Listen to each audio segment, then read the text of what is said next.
Greetings to everyone gathered in Bangkok for the Asia-Pacific Regional Dialogue of the Global Commission on HIV and the Law. I know that your participation at this important event stems from your commitment to effective action on HIV, justice and human rights. My special thanks go to my colleague Michel Sidibe, Executive Director of UNAIDS, for his guidance and for the commitment of UNAIDS itself to the Global Commission's work. We're also honoured to have Commissioners Carol Kidu, Michael Kirby and John Ungfarkorn participating in the dialogue today. HIV epidemic patterns vary between and within countries in the Asia-Pacific, and there's been mixed progress in halting and reversing its spread. In some countries in the region, the rate of new infections fell by more than 25% between 2001 and 2009. In other countries, however, new infections increased by more than 25% in that same time frame.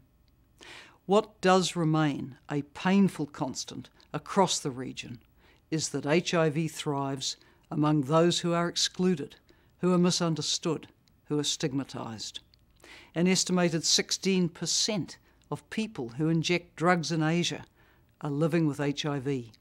And that figure is markedly higher in some countries. There is higher prevalence of HIV among men who have sex with men, transgender people, and sex workers too. The law and its application can have a profound impact on the lives of people, especially those who are marginalised and disempowered. Yet the law can also be a powerful instrument to challenge stigma, promote public health, and protect human rights. It isn't by chance that the Global Commission on HIV and the Law is beginning its regional dialogue process in the Asia-Pacific.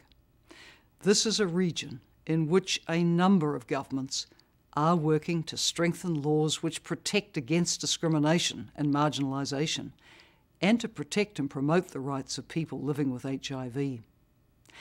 We have much to learn from both the positive and the negative experiences in this region of interactions between the law, legislative reform, law enforcement practices, access to justice, and public health responses. Today, as you discuss the complex interactions between legal environments and HIV in this region, I hope you will speak with candour and courage and listen with open hearts and minds.